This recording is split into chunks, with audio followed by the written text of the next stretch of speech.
Okay, Setting lain ke depan. Assalamualaikum warahmatullahi wabarakatuh. Waalaikumsalam warahmatullahi wabarakatuh. Saya nak terima kasih kepada Cikgu Syakilin sebab sudi buat install live dengan kami. Saya Ashkin dari PSSTM Unity and Mindset. Daftar ada tu? Ha? Dah start Cikgu.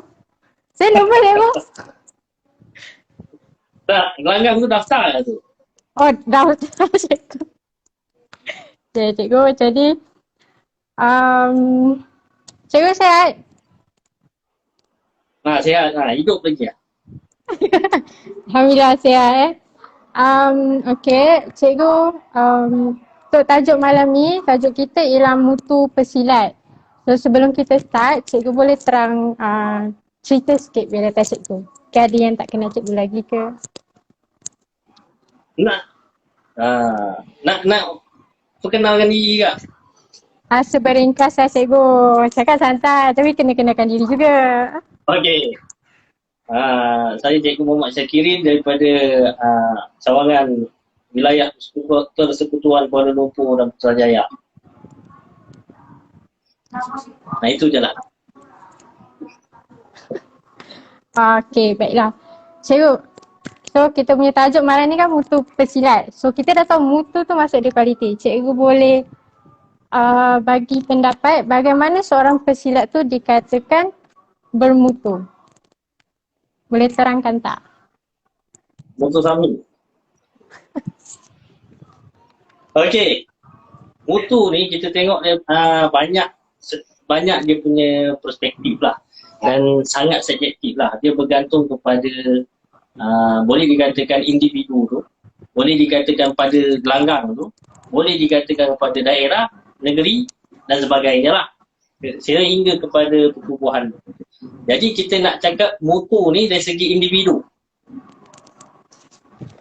Atau gelanggang, atau cawangan, atau kebangsaan. Mungkin dari segi general dan individu, most fokus pada individu kot. Individu lah, okey. First, apabila untuk menetapkan satu kualiti pada seorang tu adalah pesilat tu sendiri. Bila nak tetapkan kualiti tu adalah pada mula-mula dia datang untuk belajar. Dekat situ bergantung kepada niat dia dulu. First, apa-apa pun niat dia.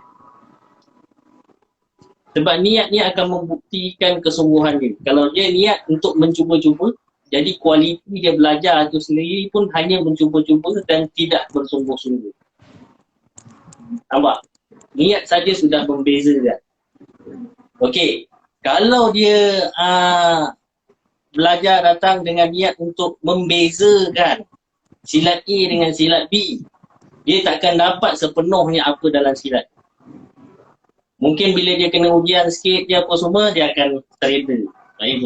Jadi orang yang betul-betul mutu yang bagus dan kualiti yang bagus dalam persilatan adalah sudah pasti lillahi ta'ala.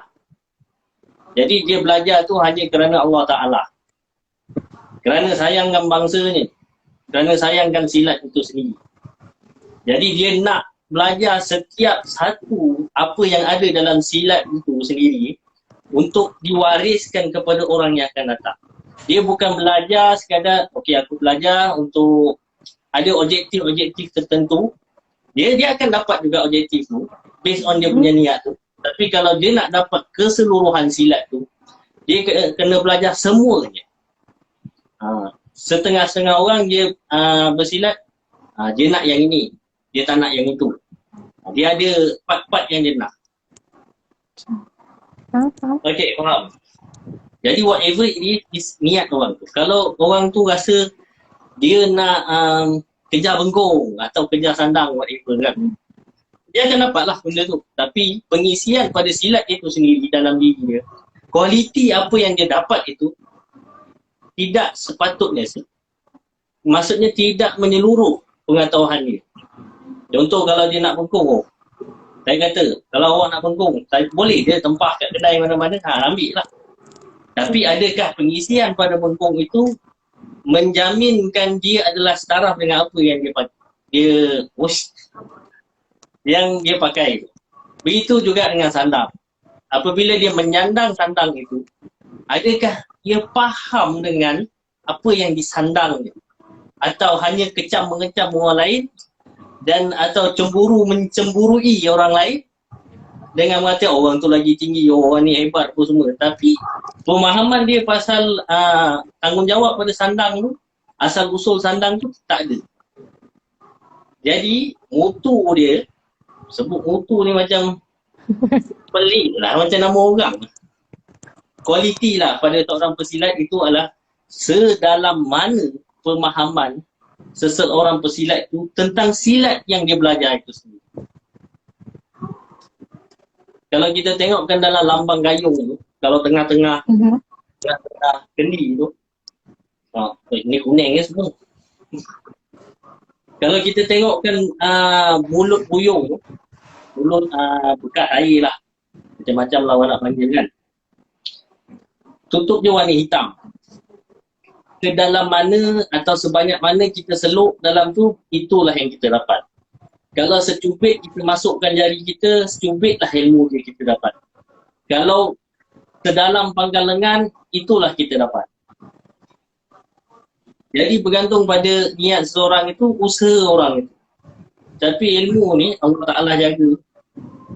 InsyaAllah kalau siapa yang niat yang bersih, bau yang suci, orang itu akan pergi jauh. Kalau dia bersifat keduniaan, dia akan dapat dunia. Faham. Maksud cikgu apa-apa bermula dengan niat lah. So kalau kita betulkan niat kita belajar silat sebab apa, so insyaAllah dapatlah dia. Tu maksud dia kan cikgu, betul? Jadi kalau misal kata dugaan lah, bila niat ni, bila kita iktikad dengan niat. Contoh lah, kita ambil daripada contoh solat lah. Kita dah niat nak solat isyak. Bila kita solat isyak, macam-macam lah gangguan apa semua, kita tak boleh lari daripada solat tanpa sebab yang kukuh kan. Whatever it is pun tetap kena teruskan solat. Betul. Macam tu juga dengan silat. Walaupun assignment atau study group datang berlambak pun, latihan silat mesti diutamakan. Sebab dia 2 jam je seminggu. Betul. Itu juga nak study group. Ya, faham cikgu. Okay. Niat dengan usaha lah. Okay. Okay. Cikgu dah niat dengan usaha. So cikgu dah cerita pasal niat dengan usaha kan. Cikgu boleh tak share apakah ciri-ciri dan kriteria untuk menjadi pesilat yang berkualiti, pesilat yang bermutu tu? Ciri-ciri dan kriteria. Ciri-ciri lah. Betul. Whatever it is, Nabi diturunkan ke muka bumi untuk menyempurnakan akhlak kita. Jadi macam mana untuk mendapat satu silat kualiti bagus, kita kena tengok akhlaknya dulu. Adabnya dulu, baru datang ilmu. Sebab apabila kita nak menuntut ilmu, kita kena beradab. Boleh kita datang-datang dengan, oi, sini aku nak belajar silat. Kau ajar aku. Nampak? Jadi kita kena tahu mana priority. Priority is adab dulu. And then baru datang ilmu. Sebab kalau zaman dulu bila guru seseorang lah belum menjadi anak murid lagi. Seseorang tu nak berguru, dia datang macam-macam lah, dia bawa hadiah lah. Kita panggil hadiah lah. Orang kata beradab lah. Kita datang rumah orang nakkan sesuatu pun, nak menyampaikan hajat, nak belajar itu kan. Jadi dia kena beradab, baru boleh menuntut ilmu. Kalau adab dia bagus, A1 class 1, confirm ilmu dia A1 class 1.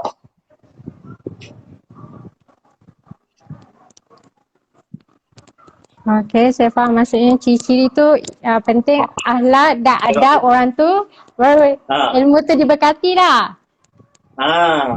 Ya, akhlak.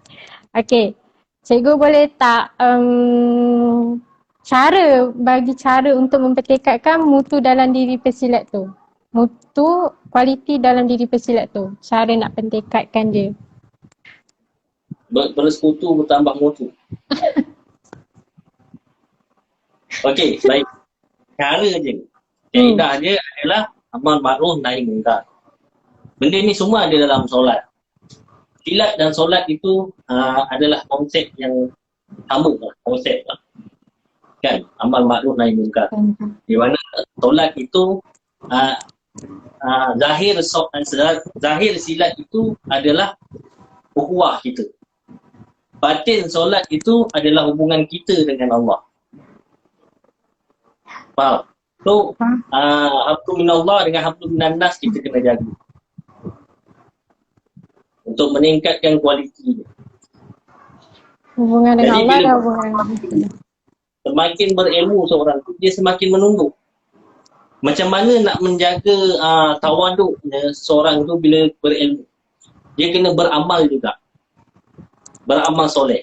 Supaya kita jangan lupa diri dengan Allah Subhanahu Wa Taala. Itu je. Kalau dia Islamnya 5 ni, nombor 1, apa? Ucap 2 kalimah syahadah. Nombor 2, Dia boleh cikgu. Kedua, solat. solat. 3. Solat 5 waktu. Kalau solat 5 waktu ni dia tenggelam timbul, insya-Allah dia akan menjadi seorang yang tak kualiti lah. Sebab hubungan dia dengan Allah Ta'ala satu dah miss. Kalau hubungan dia dengan cantik macam mana pun, tapi hubungan dia dengan Allah Subhanahu Wa Ta'ala tenggelam timbul, maaflah. Dia ada kualiti dia di situ. Jadi dua ni kena jaga. Hubungan sesama manusia, hubungan dengan Allah Ta'ala. Hubungan dengan Allah Ta'ala ni eloknya kita dengan Allah Ta'ala je lah yang tahu rahsia dia. Maksudnya amal ibadat tu lah. Tak payahlah kita nak membanding-bandingkan dengan orang. Itu salah satu amalan yang tak betul lah. So amalan yang kedua, kita jagalah hubungan sesama manusia. InsyaAllah benda ni dia akan mendapat penghayatan dalam silat tu untuk menjadi silat yang bermutu. Bila orang luar, cuba kita pandang kalau dua ni hablum minallah dengan hablum minannas ni terjaga. Bayangkan orang luar yang bukan silat, bila tengok akhlak ni, orang ni belajar silat, dulu perangai macam iblis, sekarang dah macam malaikat. Perubahan dia dekat situ kita nampak. Kalau dulu dia macam iblis, sekarang pun macam iblis, there's something wrong got somewhere. So adalah yang tak kena. Jadi konsep amal makruf nahi munkar tu pun dia tak amal. Mungkin kita tak boleh buat 100% lah. Tapi kita mencuba ke arah itu. Contohlah kata seorang tu dia tak pernah susah nak solat lah. Senang cerita lah. Okey, dia perlahan-lahan dia solat satu hari sekali. Cuba.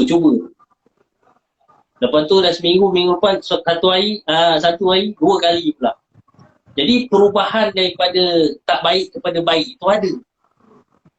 Janganlah orang nak berubah daripada tak baik kepada baik. Mulalah ada yang jadi iblis yang lain.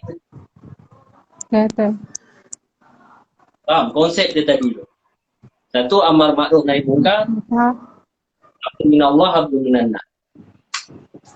Amal ma'ruf nahi munkar dan hablum minallah, hablum minannas. Tu dua cara dalam mempertekadkan mutu dan diri bersilat lah.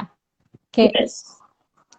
Kita dah dah tingkatkan dia cikgu. Okay. Kita nak terapkan dia dalam diri orang, dalam diri bersilat. Macam mana kita nak terapkan? So cikgu boleh berikan cadangan tak? Sebab mungkin sebab tempoh PKP kan, so semua orang tak ke mana-mana kan, semua orang di rumah kan. So untuk mengisi masa lapang bagi pesilat-silat ni, mungkin cikgu ada cadangan untuk meningkatkan orang punya kualiti silat tu sendiri kan? Okey. Senang je. Tadi dua apa? Hablum minallah, hablum minannas. Walaupun kita tak bersilat di gelanggang, tapi kita kena solat juga. Faham? Jadi hablum minallah tu tetap kita kena jaga. Dekat situ kena kita apply kan kat situ. Faham tak? Jadi hubungan Allah Ta'ala tu kita tetap terus. Walaupun tak ada latihan silat pun, kita tetap terus. Sebab batin silat itu adalah solat. Jadi bukanlah kita solat kerana kita belajar silat. Ada kemungkinan, aku belajar silat, aku kena solat. Okey, pada mulanya. Mungkin ini baru-baru lagi. Tapi bila dia sampai satu masa, sampai satu tahap, solat itu adalah keperluan bagi dia. Bukan kerana silat. Bermaksud ikhlas tu perlu dilatih. Dia tak boleh tunggu datang, tak ikhlas lagi ni, tak payah solat lah. Tunggu je lagi kan. Ikhlas nak sampai. Tak boleh lah macam tu. Jadi usaha ke arah itu kena ada. Jadi itu secara dalamannya lah. Whatever it is, seorang ke atau ramai pun, amal ibadat hablum minallah kena jaga. Macam mana pula dengan hablum minan nas kalau dalam keadaan PKP ni? Mungkin kita tak boleh buat secara fizikal latihan. Kalau secara video pun boleh buat, tapi agak-agak gerakan yang solo, gerakan yang terhad lah, limited. Okey, selain daripada itu, boleh juga pelajaran teori ditekankan. Bermaksud, ini yang penting, yang selalunya dalam gelanggang kita tak berkesempatan nak ajar. Tapi tanya waktu ini. Di luar gelanggang. Apakah sejarah gayung, apakah masuk-masuk gayung, apakah itu ini. Semua secara teori lah. Itu menjadikan pemahaman kita pada gayung itu sendiri lebih dalam. Kita bukannya, kau belajar gayung apa? Tumbuk tendang macam tu je. Dia tak faham falsafah gayung itu. Gayung ni kaya dengan falsafah. Yang membezakan kita dengan beberapa silat lain adalah falsafah ni. Contoh, saya kata, contohlah yang paling dekat. Tali pinggang. Agak-agak susunan tali pinggang tu disusun macam baling dadu je. Tak. So setiap tu ada falsafahnya tu sendiri.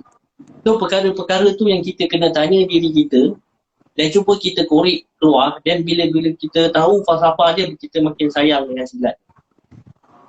Dan falsafah dia sendiri berkait rapat dengan hubungan alam dan juga keislaman itu sendiri. Falsafah Islamik. So, cikgu, silat dengan Islam ni memang tak dipisahkan lah. Seiring lah.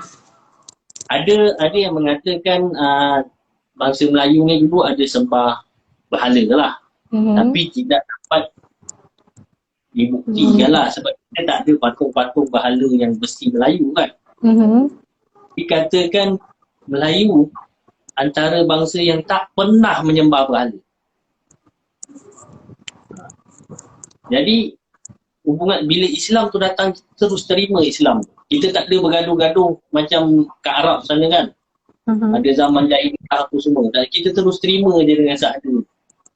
Jadi daripada situ penerapan daripada zaman Hang Tuah dan Hang Jebat sebagai pelopor perkembangan dunia persilatan ni, jadi Islam dan silat itu satu. Seiring dah sejalan kata orang lah. Cuma sama ada strategi kita berdakwah. Sama ada kita nak berterang-terangan atau secara sembunyi-sembunyi. Itu terpulang pada sistem pertubuhan itu sendirilah. Saya faham. So bila kita faham apa yang mungkin dalam falsafah dalam silat ni kita akan dapat terapkan lah. Kalau kita faham, okay, mungkin bila kenapa numbuk faham menumbuk tu, faham kenapa jadi macam ni. Maksudnya setiap pergerakan tu kita kena faham dia punya maksud. Tu cikgu? Boleh dikatakan macam tu lah. Tujuannya lah, tujuan. Nak kata kalau saya cakap pasal falsafah teori lah. Tapi kalau kita kata latihan yang peringkat bawah ni, asas gerakan tu semua tu, dia just untuk membentuk pemahaman kepada pembentukan tangan dan kaki lah. Koordinasi tangan dan kaki. Tapi ada benda lain Tersembunyi. dari segi bukan tersembunyi, dari segi macam akademik, dari segi teori. Contoh dalam kat gelanggang kita tak diajar macam mana tanggungjawab seorang pemilik sandang. Kat gelanggang tak diajar. Jadi kita boleh tanya masa ni pelan-pelan lah. Mungkin satu-satu kita tanyakan, jangan semua. So banyak benda lah. Mungkin kalau soal pelajaran, cikgu kunci 21 ni mana datangnya? Tak boleh ke buat 22? Tak boleh ke buat 800 juta ke? Kan tak? Antara soalan-soalan teori yang macam tu yang kita boleh belajar. So, dia ada kelengkapan teori dan praktikal.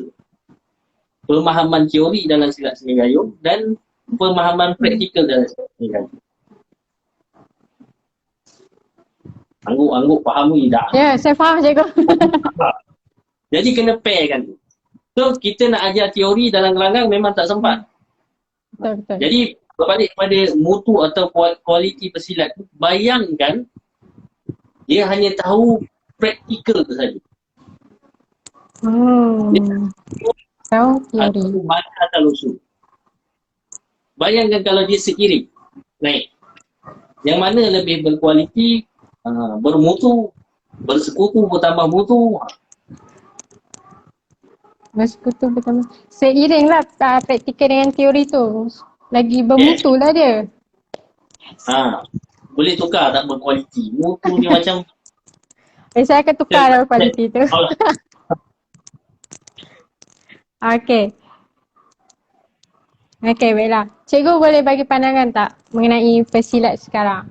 Dengan pesilat dulu macam mana, sekarang yang macam mana, yang based on cikgu punya experience lah. Kalau dikatakan setiap generasi daripada zaman cikgu tak ada lah. Boleh dikatakan daripada zaman hang tuah sekali lah. Akan berubah. Cara kaedah semua akan berubah mengikut zaman. Saya nak kaedah mengikut zaman. Mengikut kesesuaian. Be what it is, dia tetap membawa adat. Cuma kadang-kadang adat itu pun berubah mengikut zaman. Jadi nak kata zaman dulu zaman sekarang, memang setiap zaman ada dia punya differentiate. Ada perbezaan dia. Contoh daripada zaman silat gayung sebelum didaftarkan sebagai pertubuhan, lain. Lepas baru-baru didaftarkan, lain. Kemudian peralihan perubahan gayung pada itu pun macam-macam lah perubahan dia. Kena nak zaman sekarang lagi moden, lagi lah macam-macam. Jadi pesilat dia tu melalui pelbagai zaman. Contoh, kita ambil yang 13 Mei. Masa itu, orang nak belajar silat sebab nampak keperluan dia. Sebab dia orang dah tengok 13 Mei tu macam mana, jadi dia orang terasa macam aku perlu belajar silat. Betul lah. Dia dah tengok darah sana sini pun. Jadi kesungguhan tu ada. Jadi bila dia orang belajar tu dengan nekat betul aku nak belajar. That's why orang lama yang ada sampai sekarang ni solid quality dia. Sebab masa dia belajar dulu, niat dia memang dia nak belajar. Nampak kaitan. Bermula dengan niat. Sebab dia dah nampak apa yang akan terjadi. Bila keadaan dah makin aman, dah makin selesa tu semua, benda tu makin longgar. Pelajaran tu dah makin pelajaran tu dah makin nampak penting pada orang. Memudahkan lah. Macam 50-50 je. Just macam nak jadikan hobi. Dia tak nampaklah kepentingan tu. Mungkin dia nampak kepentingan untuk diri sendiri pun ada juga. Mempertahankan diri sendiri. Sehinggalah pada zaman sekarang, zaman yang lebih moden ni, zaman 2000-an. 2000-an nak panggil. Boleh lah. Dia kanak-kanak dah makin orang yang belajar dah makin kata apa, tak kurang lasak lah. Tak dia kata lembut, kurang lasak lah. Ini semua disebabkan peredaran zaman lah. Kalau kita tengok kan dari segi sukan kanak-kanak sendiri pun bukan silat sajalah. Dari segi pergaulan dia orang pun jauh lebih banyak menggunakan gadget daripada bermain betul. Main galah panjang ke, tricking ke, lebih pada fizikal.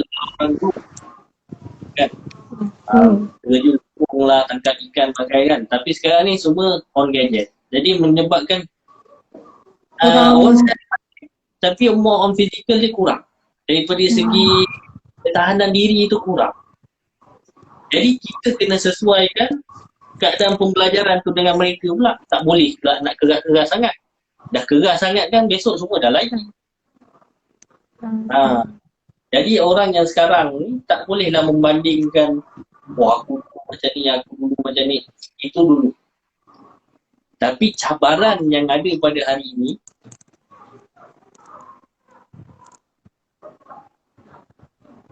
kalau boleh siapa ada soalan boleh ni. Siapa ada soalan boleh tanya. Tadi kat mana tadi sangkut? Cabaran. Cabaran yang hari ini. Okey, cabaran dulu di mana banyak penentangan daripada luar. Contohnya cabar mencabar, itulah cabaran dulu. Tapi dia still strong lah. Tapi cabaran pada hari ini untuk guru-guru silat yang nak mengembangkan silat, permasalahannya dah berbeza. Cabarannya dah berbeza. Mungkin cabaran fizikal tu tak ada, tapi cabaran mental. Bayangkan sekarang, untuk mencari 10 orang bersilat di dalam satu universiti yang besar, agak-agak senang ke susah? Susah. Itulah cabaran. Berbandingkan zaman dulu, sekali petik orang semua berebut nak datang. Betul. Memang sekarang ni zaman perigi yang cari tidur. Sebab sekarang ni orang dah pakai kepala paip.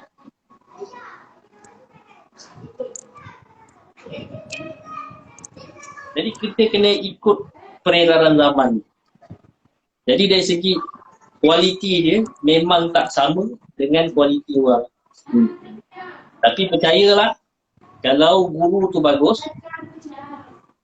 kalau cara guru tu mursyid, didikannya bagus, InsyaAllah murid yang dihasilkan mungkin dalam 100 orang, mungkin seorang akan terlahirnya murid yang betul.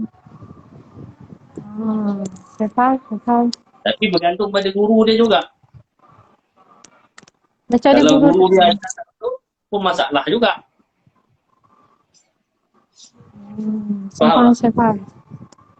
Kalau guru dia mengasut, membenci orang sana, membenci orang sini, tengoklah hasil dia. Maksudnya guru macam mana guru mendidik anak murid tu sendirilah. Kalau guru tu mendidik cara, ialah guru membentuk anak murid. Kalau dia conteng-contengkan kain yang putih tu, conteng apa jadi. Kalau dihiaskan kain tu putih tu dengan hiasan yang cantik, hiaslah cantik. Betul. Tadi soalan apa? Ada keluar soalan.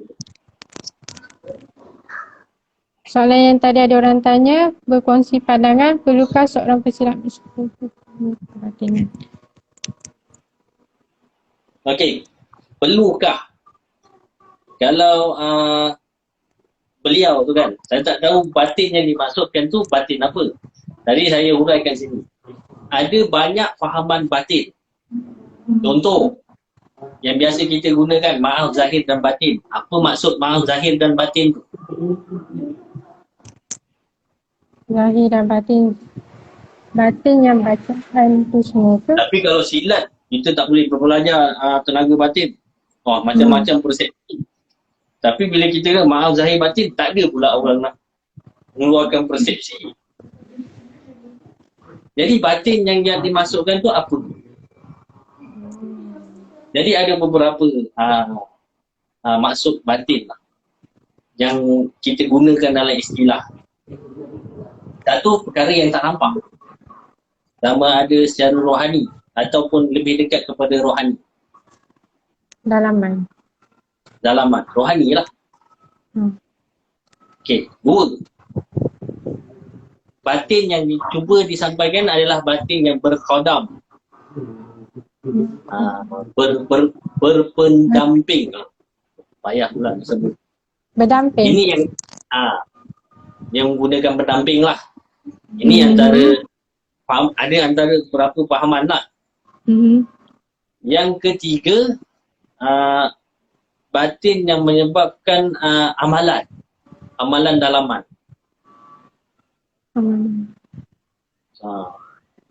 Yang kumat kamik nulis sikit je, batin. Jadi batin silat adalah solat. Jadi kalau dia kata perlukah pada saya, ulanglah pada saya perlu. P-E-R-L-U. Perlu. Sebabnya. Okey. Dalam kita mempertahankan diri kita dengan musuh-musuh yang kita nampak. Musuh orang umur kita ke, peperangan ke, whatever lah. Macam mana pula kita nak pertahankan diri kita dengan benda yang tak nampak? Terutamanya iman. Macam mana kita nak mempertahankan iman kita? Iman sesuatu benda yang gaib, yang kita tak nampak. Tapi macam kita perlu pertahankan dia. Adakah kita kata, oh tak payah, aku dah belajar silat ni, kira dah mempertahankan iman lah ni. Tak sama. Itu masukkan hablum minallah. Tapi saya tak menyangkal bahawa ada ilmu kebatinan yang hitam. Sebab ilmu sihir lah katakan. Ilmu sihir wujud daripada zaman Nabi lagi. Jadi kita tak boleh tidakkan ia. Sedangkan Nabi pun pernah kena sihir. Sebab apa? Apa hikmah Nabi disihir? Bukan saja-saja Nabi tu kena sihir macam tu. Allah Ta'ala nak mengatakan bahawa kalau Nabi pun kena sihir, kita pun insya-Allah. Kalau Allah nak tak boleh kena. Jadi persiapan luaran dan persiapan dalaman kenalah kita siap siaga. Sekali lah. Jadi Seiring juga. Lah. Yes. Tapi kalau dia tinggalkan satu, tu sebab kalau orang kata dulu, bila seorang pendekar, pendekar ni lengkap ilmu. Dari segi laut, darat, luaran, dalaman. Betul. Tapi ingat pendekar nak pergi laut tu, macam mana dia nak tengok anak bintang macam mana apa semua kan. Itu semua teknik mempertahankan diri atau teknik menyelamatkan diri. Menyelamatkan diri daripada sesat di lautan. Nampak skop bela diri tu adalah besar sebenarnya. Macam mana dia tak nak lemas dalam tu, dia buat kapal.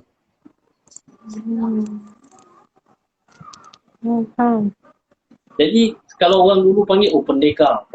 Bila sebut pendekar tu, panjang akal. Dalam bahasa yang betul lah. Panjang akal bermaksud tidak tertumpu kepada silat saja.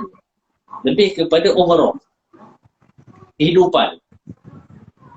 Dan survival seorang tu dengan survival seorang tu lah dalam meneruskan kehidupan dalam apa jua bentuk cabaran. Di lautan atau di daratan. Pendekar tu dia more macam misalnya macam itu pendekar tu, bila kita cakap pendekar, dia ada banyak ilmu. Dia tahu tahu macam-macam lah perkara gitu. Yes. Contohlah, katalah seorang pendekar tu kan berdepan dengan orang ahli sihir. Takkan kita cakap, kau jangan sihir atau silat. Jadi apa logiknya yang mengatakan silat tu perlu belajar fizikal saja, tak perlu belajar pertahanan dalaman? Masuk macam mana pertahanan dalaman, hubungan kita hablum minallah. hubungan kita dengan Allah. Iaitu cara doa-doa je lah. Faham tak? Faham? Banyak ni. Alhamdulillah. Banyak Cikgu. Banyak input saya dapat. Cikgu amat bertekankan tekankan hablum minallah dan hablum minanas. Memang itu keyword. Okay. Kalau siapa ada soalan boleh tanya, boleh utarakan soalan anda lah. Ke selatan memilih kan. Utara je. Okay, cikgu. Hmm. Sampai soalan saya dah. Untuk cikgu boleh berikan kata-kata motivation ataupun nasihat kepada anak-anak Gayung, especially yang tengah tengok live ni ke, bagi dia semangat untuk dia orang terus Punya banyak masuk sabar. tadi. Terus sabar dalam jalan silat ni. Okey. Baik. Dalam silat ni, untuk menjadi seorang berjaya, saya ada soalan nak okey. Sila ketimurkan soalan anda. Nak buat ucapan ke nak jawab soalan dia dulu ni? Tak payah terpulang. Siapa ada soalan boleh kemukakan soalan lah. Mana tadi?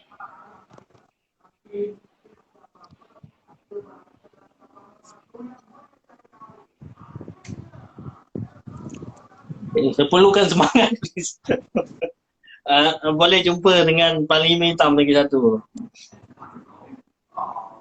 Hakim. Okey lah, buat ucapan lah tadi. Tunggu soalan dia kan. 8 tahun.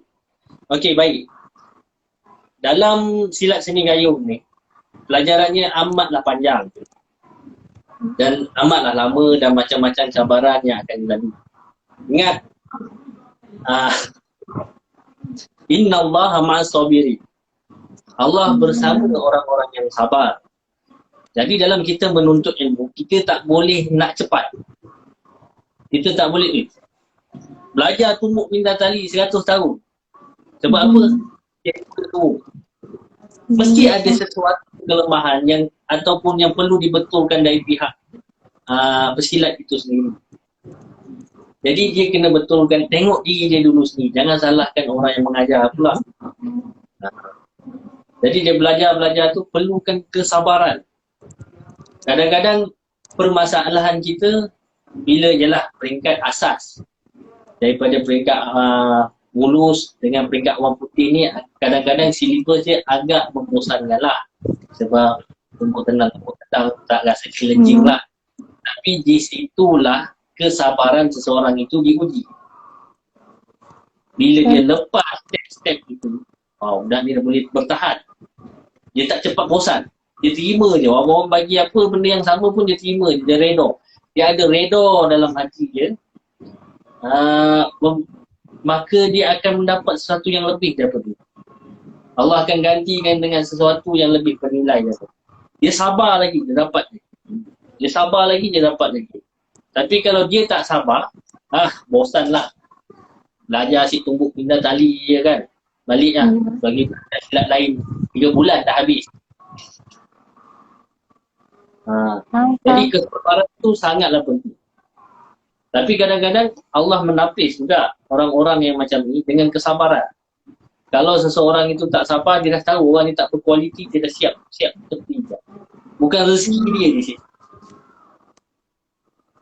Jadi pesanan saya kepada anak-anak muda sekalian, kepada pesilat-pesilat yang baru nak bersilat ataupun masih bersilat, kesabaran itulah yang penting.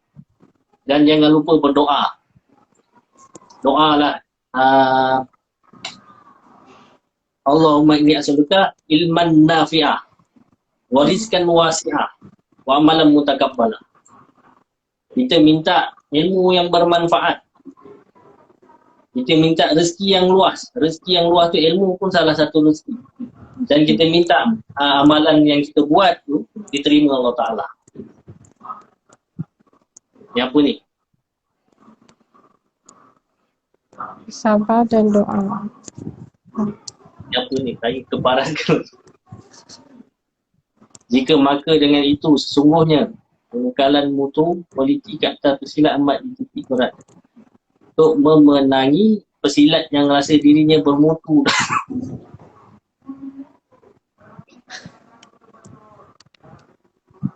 Okey. Apa jua pun cara kita nak membetulkan orang yang merasakan begitu adalah berbalik-balik kepada keyword tadi, hablum minallah dan hablum minannas. Kalau dia merasakan diri dia lah terhebat, lihatlah Allah Ta'ala yang maha hebat. Dari manakah kehebatan dia datang? Kita manusia tak ada. Segala pinjaman daripada Allah. Kita belajar silat ni, kita dah tahu, oh itu sakit, ini sakit. Bukan sebab nak merasakan diri kita hebat. Kita nak merasa, kita ni terlalu banyak sakit Allah ciptakan. Kenapa kita masih lagi nak mendapik dadu? Walaupun orang tu, Allah Ta'ala maha adil. Allah Ta'ala maha adil. Jika seseorang itu mendapat satu kelebihan, apa-apalah A, kekurangan yang lain akan menjadi kekurangan. Contohlah dia kuat tangan, kaki dia akan. Kalau dia kuat kaki, tangannya akan lemah. Jadi Allah Ta'ala tu,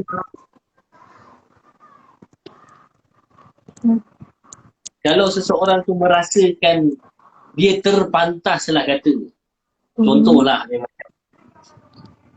belum tentu lagi dia terbijak. Saya faham. Sedangkan kebijaksanaan tu boleh mengalahkan apa tu fizikal. Betul? Contoh saya nak bawakan satu kisah dalam Al-Quran. Kisah ini dalam surah Al-Mu'minun. Berkaitan dengan Nabi Sulaiman yang memerintahkan membawa singgasana Puteri Balqis ke hadapannya. Kebanyakan orang memahami bahawa ada jin yang membawanya. Tapi bukan. Sebenarnya hamba Allah yang ahli ibadah dan berilmu yang membawa singgasana tadi lebih pantas daripada jin. Bermaksud apa? Ilmu tu lebih tinggi daripada kalau kita nak gunakan pendamping-pendamping ni. Ilmu tu martabatnya jauh lebih tinggi. Jadi carilah ilmu itu. Ilmu tu semua ada dalam Al-Quran. Cuma kita je nak selak, tak nak selak. Dan ada guru atau tak ada guru.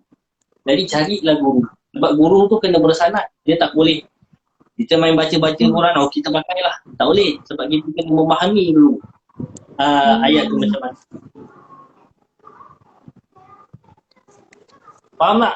Boleh terjawab tak soalan? Official. Oh, Mustar. Siapa ada soalan?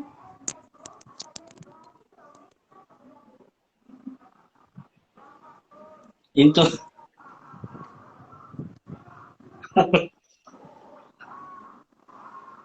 Okey. Jadi untuk menjadi pesilat yang bermutu, berkualiti, kita berbalik tadi, kita kena betulkan hubungan kita dengan Allah Subhanahu Wa Taala. Bila kita kejarkan akhirat, insya-Allah dunia pun kita dapat. Mangai. Apakah itu seni Yoy? Kita punya tajuk hari ni apa? Pesilat. Mutu pesilat. Mutu pesilat. Itulah tak tulis tajuk kat situ, lawan lain tanya. Maafkanlah saya.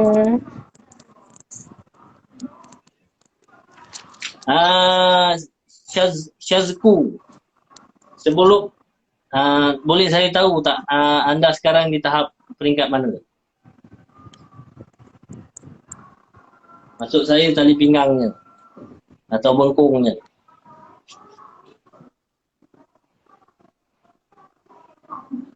Ni Syazku ni siapa?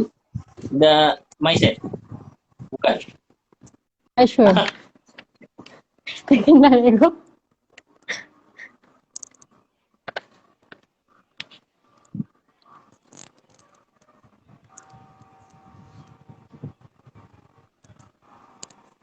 Oh, kalau baru join macam mana nak cerita pasal Yoi ni?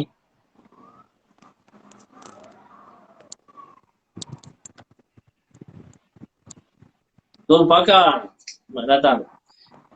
Okeylah, saya bagi mukadimah untuk pelajaran Yoi ya. Pelajaran Yoi ini adalah satu pelajaran lebih kepada mengalirkan tenaga, bukan tenaga dalaman, kaedah tenaga pernafasan lah. Lambek dinner, saya boleh ringkaskan kepada Yoi itu adalah silat. Apa itu? Silat itu latihan aliran tenaga. Macam mana kita nak mengaplikasikan, cuba anda bayangkan apa yang anda belajar dalam peringkat asas bawah ni, tumbuk pintal tali, pancung, bla bla bla bla bla lah, macam-macam lah. Semua, adakah itu yang anda apply? Adakah itu yang anda aplikasikan ketika bertarung? Jadi Yoi itu dia lebih menekankan masih lagi perbuatan tangan kosong, tapi tekniknya yang dikatakan rahsia lah. Orang kata perbezaannya pukulan guru dan pukulan murid berbeza. Contohnya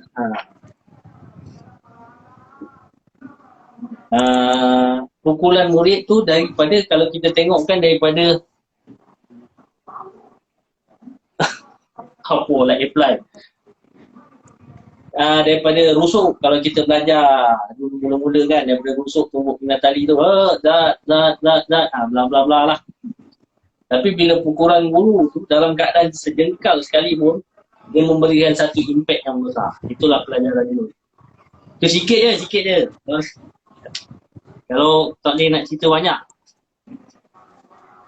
Belum tahap dia lagi ya. Latihannya bolehlah tanya Mustar official. Ada lagi, siapa ada soalan?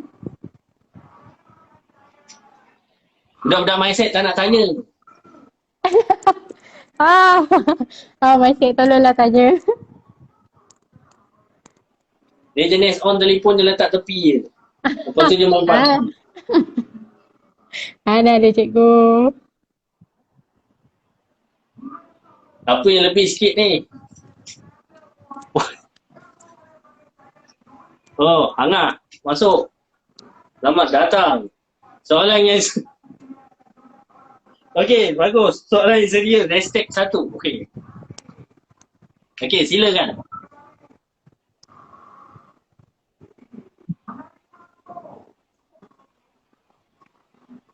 Mana soalan ni? Nama betul. Typing, cikgu typing. Sabar cikgu. Cikgu macam boleh cakap bersabar dalam bersidang. Waktu yang sesuai nak belajar. Belajar Yoi. Apa prerequisite? TF satu, TF. Ada rendang ke burger ke malam. Tak adalah. Barang dah habis. Tak kena pergi pasar. Okey, prerequisite je. Prerequisite-nya anda kena habiskan latihan pelajaran kuning. Maksud saya habiskan tu adalah seminimumnya lah. Contohnya, tak adalah 17 senjata kena habiskan. Tapi dapat 10 senjata pun dah Alhamdulillah. 8 ke 10 senjata lah minimum. Jadi, apabila kita buat latihan senjata apa semua dengan pemberat apa semua, kita punya tubuh badan lebih tersedia untuk ke arah itu. Pun boleh dikatakan ada falsafahnya kenapa kita belajar senjata habis-habis, lepas tu balik ke tangan kosong balik. Ini pun ada falsafah. Kayanya gayung. Bukannya saja susunan pelajaran tu disusun, dia ambil buah dadu, aku nak buat buah parang. Pak, dia baling. Letak kat bengkung ni. Lepas tu dia baling lagi buah tadi. Dia bukan macam tu. Dia ada falsafah turutan orang kata apa? Priority. Priority satu and then pembentukan. Maksud daripada darjah 1, kita pergi darjah 2, pergi darjah 3, pergi darjah 4. Barulah sistem tu orang akan faham. Dia tak ada tiba-tiba lompat ke Cindai, lompat ke Parang. Lepas tu pergi pula ke Toba balik. Atas bawah, atas bawah, atas bawah. Falsafah, okey. Falsafah macam mana ni? Payahlah nak jawab ni. Ni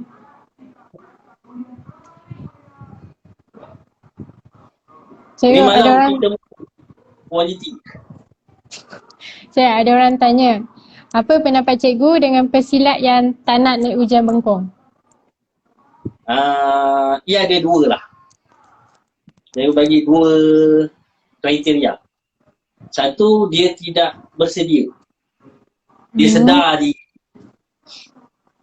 tidak bersedia. Tapi kalau terlalu tidak bersedia sangat pun merupakan satu kelemahan. Kalau dia tidak bersedia, bila dia bersedia? Contohnya, katalah kau dah boleh pergi berperang. Oh, saya tak nak berperang. Saya tak layak pergi berperang. Boleh tak macam?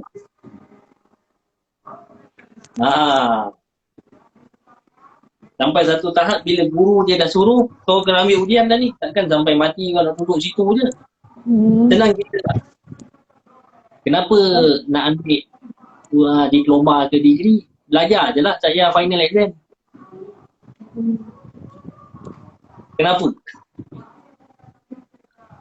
Oh, saya masuk universiti ni memang nak belajar je. Saya tak nak ni, degree ni saya tak nak. Saya nak ambil ilmu ni. Lillahi ta'ala. Jadi, apa yang dikatakan di sini adalah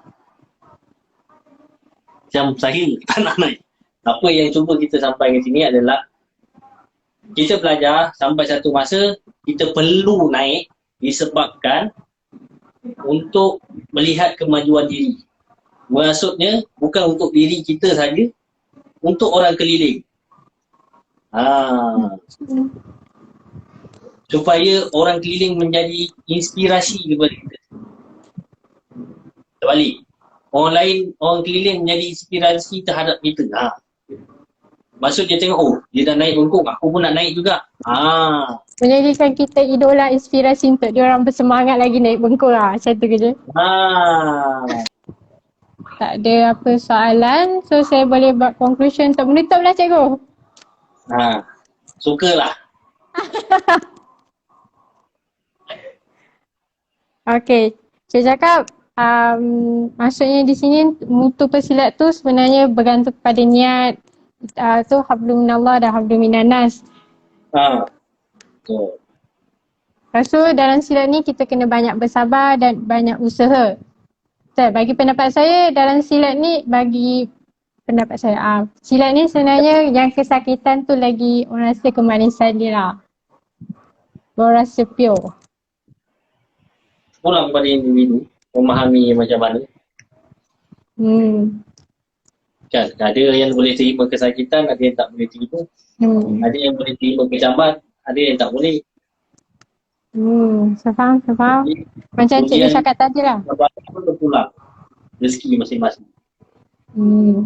Dan cara pengajaran, cara pembelajaran pun mengikut peredaran zaman berserta dengan adat lah. Betul. Okay, baiklah. Saya rasa macam tak ada apa-apa. Ini pun orang. Saya ucap terima kasih. Tak ada apa-apa.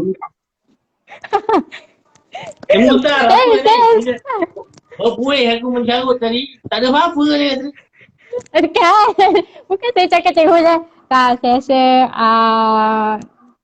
tak ada soalan lagi kan.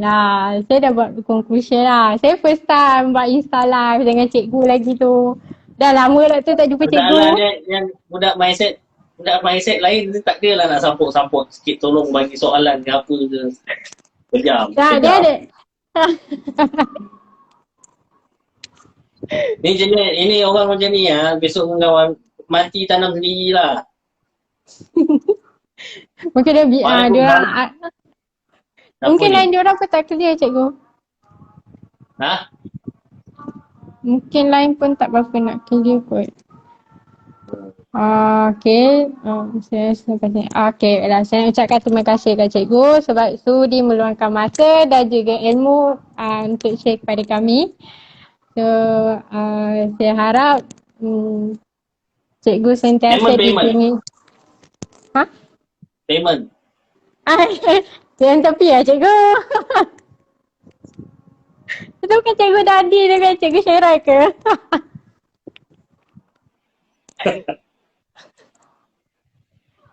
Okay. Okey lah, saya ucapkan terima kasih kepada cikgu untuk masa, ilmu. Semoga ilmu tersebut kita dapat manfaat untuk diri kita dan dapat berkongsi dengan orang lain jugalah. Okey.